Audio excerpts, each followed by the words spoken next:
Shannon Bergstresser from G2 Performance. I am sitting here having a conversation with Josh Brenice and Jamar Morrison. They are, Josh is the drill designer for Stryke Wynds, and Jamar Morrison is one of the choreographers, or the choreographer for Stryke Wynds. G2 Performance, first of all, wants to congratulate you guys on your third consecutive World Championship. Congratulations. Thank you. That is an impressive feat. Just so great for us to be involved with you. I have had the privilege of working with Josh on multiple projects over the years. We've taught in South Florida for a lot of times, and we've been able to play a lot of things off for costuming and designs and stuff like that. And I certainly have learned to kind of play off of images and ideas and music that you sent me and those type of things. We're going to talk a little bit about the Stryke Wynds and how we got to the look for the Stryke Wynds 2025 look. So I'm just going to kind of let you guys dive in and kind of say something about it, and then we'll talk about how basically the progress and process we took. Sure. So I basically stumbled across the Breath of Souls soundtrack. I don't remember if it's on a Spotify playlist or through YouTube, and it immediately captivated my ears as far as something I think could look and sound really cool. And then I forwarded it to our music arranger, Robbie Rivero. And he really liked it, something kind of in his wheelhouse. But the source music, it was titled Breath of Souls, but didn't come with much of a dialogue to it. So that's something that, we kind of had to create kind of in-house and through just kind of what I envisioned, and then put the ball in your court. And you usually always take it to that next level of creativity and making the look come to life. But yeah, it's just something that... I wanted to play on the words, Breath of Souls. I kind of researched some things of, kind of what's behind the breath, what's kind of the soul, and I thought it was a really interesting connection that, what makes us all unique as living souls is kind of that first inhale of oxygen, and then it kind of like brings a life to life, or gives everybody their own individual, personality, their character, and I thought that had like a deeper resonance, and then and kind of sidetracked, I know this isn't quite all in the conversation yet of how we got to the uniform stuff, but it kind of made me, want to dive into kind of how all beings are connected, how all souls are connected, not just in the present time, but kind of all before us and what will come all after us. And something that me and the team have been wanting to do for a while is some Lion King in the show, or Disney, should I say, but we've been trying to get Lion King wedged into the show for a couple of years now. So part of this, as we kind of organically developed this, whether it was artwork I was finding and the idea of oxygen bubbles and kind of the circle thing, came to the whole circle of life undertone that we kind of wedged into the show. So one of the reasons why we start with a flute solo that's the Lion King, and then we recap it at the end with the Lion King hit. So, we wanted to have a little bit more of a deeper than the surface level of just a show about breath and making oxygen or breathing motifs. Obviously, that was an integral part of it, but I thought the circle of life and everything being connected before and after us and all of us together was really, the main premise of what made me interested in this theme. And then, always kind of starts as like a loose, idea that, then I sent you the source music. I kind of sent you some of the ideas of imagery and concept art, and then you've always done every project we've worked on is you take it that extra layer and you get both literal and abstract all kind of together, and which is why I always love your artwork. I'm always kind of like ready for like that first what you're gonna send me, and I feel like you're always like, I don't know, indecisive on a lot of things too, because I'm the same way when it comes to artwork. But every time you sent me, like, you'll even preface it like, oh, it's kind of a loose, and I'm not quite done with it yet. Every time I see any of your first sketches, I'm like, this is great. Like, I would take that. And you usually never settle on your first one anyways. But I don't know. I loved it. And it's so hard, too, because you sent the initial sketches, but they were renderings, and I didn't quite know how it would come out in real life, because you never know until you see the fabric and stuff. But when I saw these come out in real life, I saw it in pictures first, because they were trying them on at the rehearsal site. And even in the pictures, when they're not all done up with hair and the right socks or shoes on, even in the pictures I was getting sent, I was like, oh my goodness, this is our best uniform yet. And we've had some great ones, and ones that judges go on and on about. but this one in a picture before it was even bedazzled and stuff. And then the moment I saw him as an ensemble, as we spoke, anyways, I know I went on a tangent there, but yeah, that's a little bit how the show kind of developed, and I mean, I think just from the idea of breath, the idea of kind of like this ethereal air, space, spiritual realm that we operated in, the uniforms kind of figured a way to capture the flowiness of it, the elegance of it, the connection to like the human side of it. Like it kind of met all these different things, which is what you always do really well. So, sorry. All right.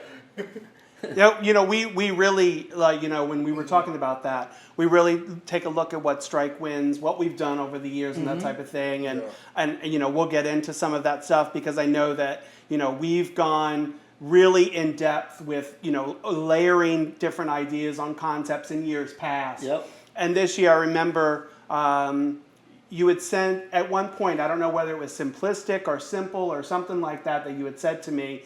And that kind of resonated with me that, we still need to be who Stryke Wynds is, but let's do something a little bit more, simplistic and not kind of over the top and everything. And, but then when we watch and what you guys have developed over time and the marching athletes that they have become, we really wanted to capitalize on, their bodies and that type of thing. And Jamar, I'd like for you to kind of talk about that because you were able to kind of take that and really take the design and really enhance it and, with how you did a lot of the choreography stuff. So you talk to us about some of that. So it was actually funny, and I actually spoke about it one time. So like when we were learning part one, we actually learned it, we learned it in a day, and then I also choreographed it that same day. Like while he was teaching, I was choreographing. He's always makes the joke of like, hey, you need to put choreography here. And I'm like, is this a joke? Or is it, what? I'll put something in. But it was funny because what Josh does every year, like he'll send me the concepts and whatnot, and I'll just study it. And then I'll walk around my neighborhood, and I'm thinking, okay, we're working with air. And it's funny, the same day he sent that, I was reading the end of the book, The Inner Game of Tennis, and it talks about the breath, and the breath is literally the connection to the universe. And I was like, okay, well, breath is the connection to the universe. When you breathe, it's the most natural thing that you do. You can have shortness of breath. You can have breath when you're excited. So when you have your lungs, they expand and they contract. There's anxiety that comes with it. So breath can go in so many directions. And so what I do is I imagine like how many scenarios can I put that concept in? And that's what makes it really fun. So even when we were learning part one, like everything that I picked was literally not even just less is more. It's just like I wanted them to go from dancing to marching as if it was all the same phrase. It was all the same thing, and it felt seamless. And it ended up going really well. Like even though I was watching a high cam, I did like a little slide thing that actually created like a weird optical illusion thing with the low brass in the back, and that's what I wanted. Like everything just felt like it constantly moved, but it never felt. A lot of people in our activity will say organic, right? They'll say that a bunch, but I was aiming for natural. You know what I mean? Like as natural as you put on a piece of clothing, it just felt like a normal everyday thing, but in the most pageantry-like way, and that's what made it fun. So also in the beginning of the season, what I did was I was like, well, if we're playing with breath, let's do an exercise where we breathe and learn how to move our bodies, which is another thing people talk about a lot, how you move through choreography, involve your breath, and I'm like, oh, this is the key moment to do that. So I did this thing, I put everybody in a blob, and I said, let's breathe in for 4, let's go out for 4. All right, let's go therapeutic. Let's start therapeutic. What does your body feel like? Just pay attention to your body. And then I'm just like, all right, cool. Now play with the hands. What should your hands look like? What do you imagine them looking like? And then I let them be their own artists, paint their own pictures with what that breath felt like. Now we worked with anxiety. So there was one where it's like an in, but you hold for 3 until you have to exhale. And then it's just like, okay, what happens when you have to tighten your shoulders up? What does that look like? Oh, your body comes up. Okay. And then that even had me go into the idea of, well, the place that you get breath from is your neck. So what if we just did up with a hand and then release it out? So that was what made this come out so natural. And so like when it came to motifs, it was easy to kind of pick and choose. And sometimes it was fun for them, for the members, especially the performers rather, to pick things out because they were just they got a chance to own that. And so I think this is probably the most connective show for them, like on a personal level. And you started that like really early in the season. Yeah. Wasn't something we were trying to do, in the final stretches. Yeah. And you incorporated that into even the dynamic stretch warm up that we do daily. So it made it really easy when we had to, kind of put that into the show, into like different phrases, and not maybe wasn't everybody all at the same time. They were way more natural at that. Kind of the beginning stuff that we developed with the pods and Yes. the breathing. I feel like that went on way more seamless because of Yes. that from the beginning. Yeah. Because I adopted this phrase like early on, I think like a year ago, and I call it MAD. It's and it goes to G2's marching athlete, I guess idea. I call it MAD. I call it musician, athlete, dancer, all like put together in one, and that's what I wanted to do with Stryke Wynds, and I can say it worked out. Yeah. Yeah. Yeah, and to go back one before we move on, this is probably the first time that part one, or probably any of the movement in the last, I don't know, at least 4 years that we've been creating these shows, that all the choreo pretty much went on in the weekend. Yeah. And other than me just flipping the choreo at the end of part one, I just wanted to invert it to bring our attention to our next soloist. But the vocabulary and the counts, like that was one of the first times that everything went on in December, and we really didn't have to tweak anything in part one No. the whole season. Now the other movements, was a constant back. We're trial and erring, and but that one that like late on in the first rehearsal, we learned the dots. He was throwing choreo in as I was teaching the pages, and almost everything stuck. I think about a month left of the season, I told him, hey, can we make that page 9? Can we just do everything the opposite way? Yeah. Same vocabulary, but we just inverted it, and that was about it.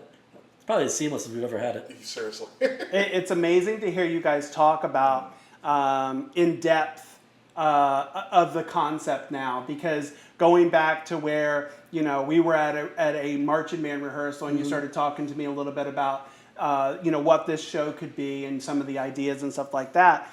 And then we started talking about, what is air and what could it represent and those type of things, immediately when I'm talking about costuming, and then you're talking about, simplistic, and I'm thinking, okay, well, how can it be? You shared some of the floor images that, that actually one of them we ended up using. And I remember, those colors and being reflective, and the two images that we decided and you had shared back, one was in white, one was in a light blue, with some textures and stuff. And I remember initially I was really focused on doing that blue until we really, when you look at the floor, there was a lot of blue going on. And some of the things, if you look in how crisp and clean, and even some of the initial design had lots of stripes and everything. And we decided to kind of make that shaping look like almost like a lung, that type. And we took it all the way up to the collar and took it all the way down to the waistband. And what that did was we felt like it was going to elongate everyone's bodies and really make it tall. So they were really tall and stern, but at the same time, how do you represent in fabric air? Mesh fabrics and those type of things are, those would be the obvious things, because you want it to have a flow with a concept, when you're talking about breath and air and that type of thing.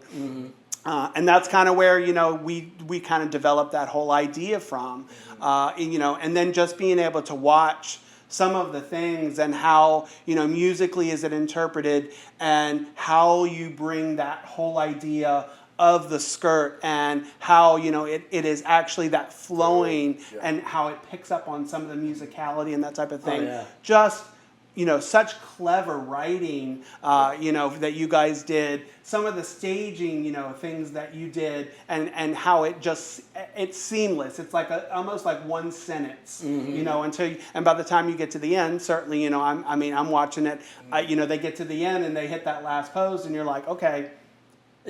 Play some more. I'm ready for the next thing. I don't want to stop. And then I don't know whose idea and how you guys got to it, but the idea, we did talk about iridescent. We did use some of the the sequin motifs and stuff in the costuming, but how you guys were able to use those platforms and be able to use the lights, the blue and the pink lighting and stuff like that, and create that iridescent look on the uniform. What a great idea that was. Yes, well, that was I forget how it came to the actual lighting thing, but one of our trumpet players, Zach Johnson, his parents, John and Shannon, I think they had lights at their house that they used for holiday and decor and stuff. So a lot of the ones that they had, they had an idea, and I don't know if I brought, because Steve Woodward works on our set designs and helps bring any crazy ideas that I have to life, and these stages were kind of a whole collaboration. Like I thought about bringing how do we elevate the members, because we have a large ensemble this year, so to elevate our solos and our duets was a little bit more challenging with negative space because this is our largest ensemble we've ever had. I mean, we did our best with what I could with staging, and Jamar would put in choreography to help highlight things. But part of me is like, can I elevate them? So then Steve brought up these cool ideas for the circles, and then some of the stages, the way they kind of eclipse over each other was kind of cool.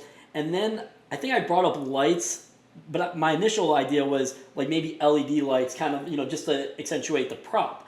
And then I don't know if it was Steve's idea or John, Zach's dad, but they brought up these lights idea, and then they brought it, I think it was the Hialeah Garden show. They brought it we rehearsed afterwards, and they shined it up into one. We had, I think, someone, maybe Mason or someone, put on a uniform so I could see how it would look, and we had different options with the buttons and trying to find different colors and what's even possible.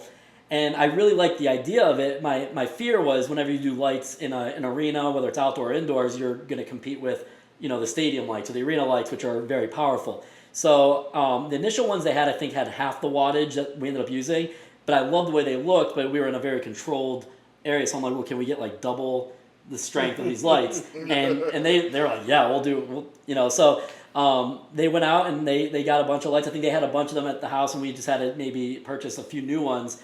And then they built like a prototype like the next weekend, like on a stage prop, and I think the saxophone duet in the beginning, that's the first like model they created up, and they put it over there, and I don't think it had a wrap on it yet, but just with the lights, and it was like a home run immediately, like even before I could see it in the full context of everything, and then the wrap, so all those wraps that are on those props, it's our saxophone soloist. He actually has his own personal company. Yep. And he came to me back before I think he even knew what the props were going to be, because we didn't solidify everything yet, and to go on your I originally was hoping for more iridescent. We just ran against the time to produce as many things as we wanted out there.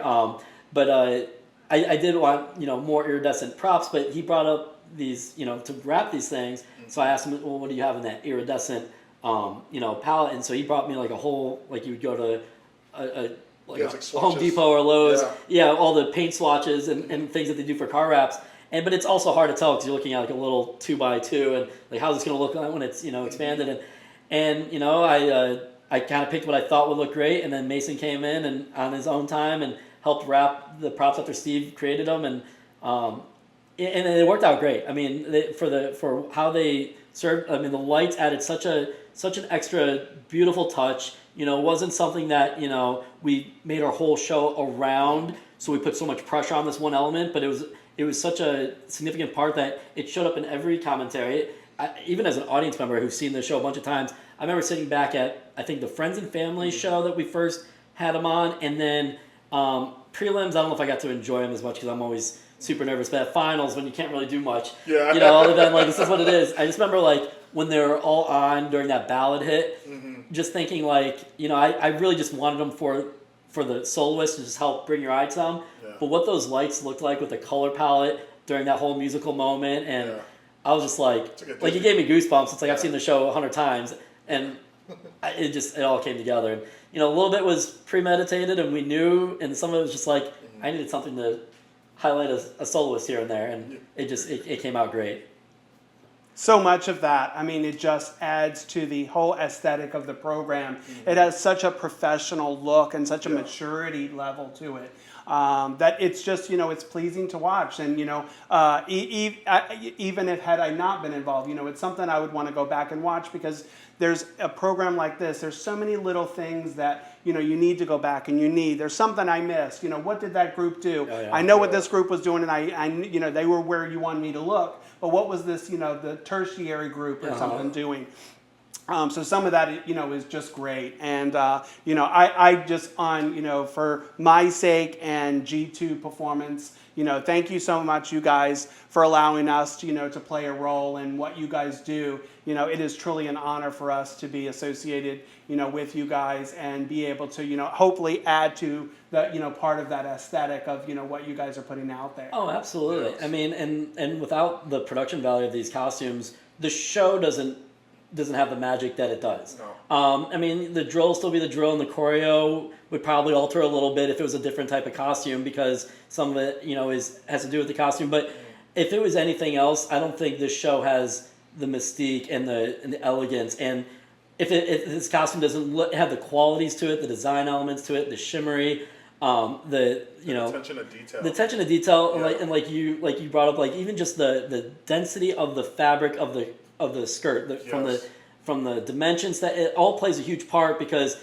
it was the right balance. If it was any heavier, it might look too thick and doesn't have the flow thing. But if it's too light and too minimal and small, it becomes almost like an afterthought. Right. But it was like the perfect size and density that adds so much more. And I mean, and every time you watch the show, I mean, it definitely, like, I see movement happen, whether it's choreo or just drill. Yeah. And it's like the uniform brings the show to life. Yeah.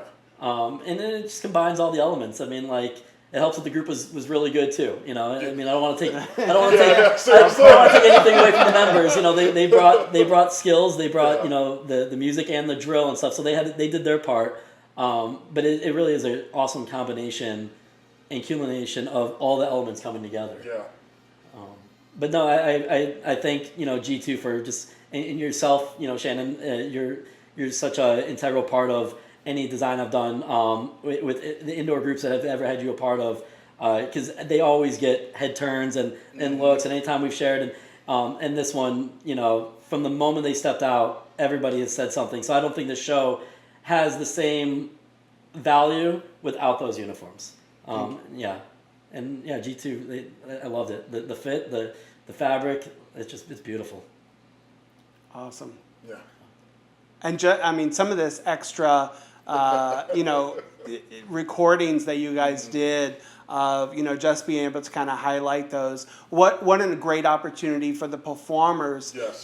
To be able to, feel special in that type of thing and really take things to the next level. So, some of this extra stuff that you guys did was really super, and what a great moment. And, even some of the video stuff that you had shared during the season, Yes. with the quotes and all that type of stuff. Yeah. I mean, I'm a big fan of all of that. The more dramatic, the better for me. So, yeah. Well, for me, it was like when doing this video shoot, us and our videographer, John, we talked about it for actually a long time, like a really long time, because we wanted it to be like, he wanted it to be like a, DCI level, like really high quality level, like a reveal.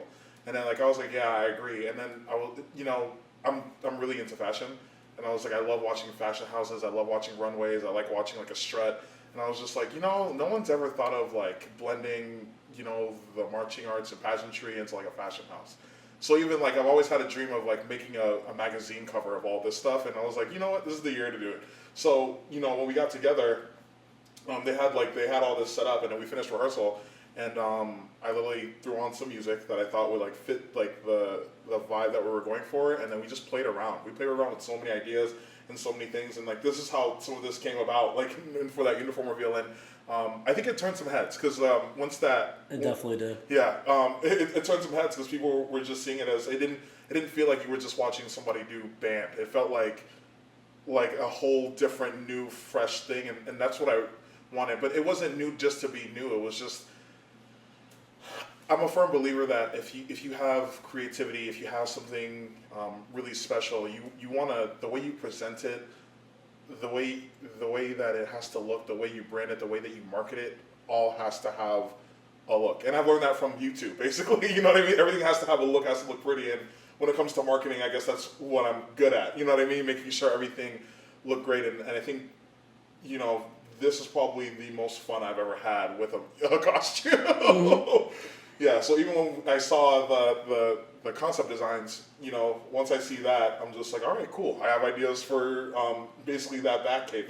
That back cave, with the amount of things that I was able to do with it, was actually insane. Especially during that trumpet feature, like going here and here, and I think Josh brought up the idea of like, what if we just like pop them up here? And I was like, oh, that'd be perfect. And it felt good.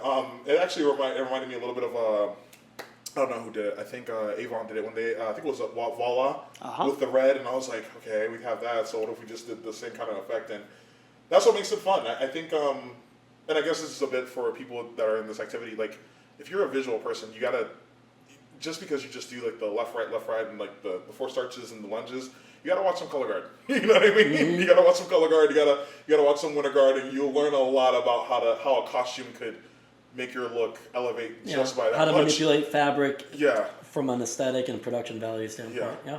And that's what made this really special. Like everyone was enjoying this production. Yeah. I mean, this moment that's on the, I mean, it's just that whole moment of just seeing them, side to side and seeing that fabric move, just a beautiful moment from up top. And I'm so glad, it was captured, at World Championships on that level to see the ensemble do that, and those numbers. I mean, that, to see that number of people, be able to do that and how clean, I mean, wearing white. It's definitely a gamble. High is risk, a high gamble. reward there, right? It is, especially against a dark floor, and we talked about that in our planning. Yeah. And but I mean, it's done so well. I mean, so many people. I was able to see some of the comments after World Championships, and so many people talking about how clean. Look at this moment. People actually having like little clips and sharing those moments on social media. And it being about Stryke Wynds, and look at this moment. This is how you do this. Oh yeah. And it's great because you're talking about watching color guard. Those of us who have more of a color guard background, but Dab certainly in the percussion and the winds. We have such a huge appreciation for that. So to see you guys kind of mesh those and cross over, and those gets all of us kind of excited because watching this from visual, if I can't always listen to it, which of course I want to hear because the music gets me excited, but if I can't, I can just watch it and watch all this visual presentation and what even the level that you're bringing to that is. So what a great thing. So congratulations again, you guys. Yeah, I think some of my favorite social media clips were all the ones from like the catwalk or that high, that off angles. Ensemble innovation. Yeah, they had one where you just get a good, whether it's a clip or a picture, you appreciate like the floor and the color palette from that, and then just 68 performers with the flowy, shimmery white. I feel like every time I've seen something, whoever was posting it, it always like looked good. Yeah. Like I appreciated the production of it. I'm like, oh. I'm waiting for WGI to put a camera up in that corner. Because I think every year we have such cool shots from that corner from different people. I'm waiting for color guard for WGI to make it a part of their the performance. So you could really see it, and stuff. Yeah. Some of that is is an ideal location. Some of us will never be able to see a show from that. So why not give us that perspective? It's some of my favorite the last few years. I've ever seen like artwork and it's just cool. And if the form looks good, it looks really cool. Awesome. The problem is if someone's out on that spot, it's an unflattering angle if somebody's out. Yes, that is a great angle. That is a great. Well, again, thank you so much for you guys for doing this. Thank you. Being able to be a part of, play a small role, in this whole thing with G2 Performance. And, we are super excited and, hope we get to do it again. Absolutely. Likewise. Yes. Absolutely. And then we can do more of these podcasts again. Yeah, right.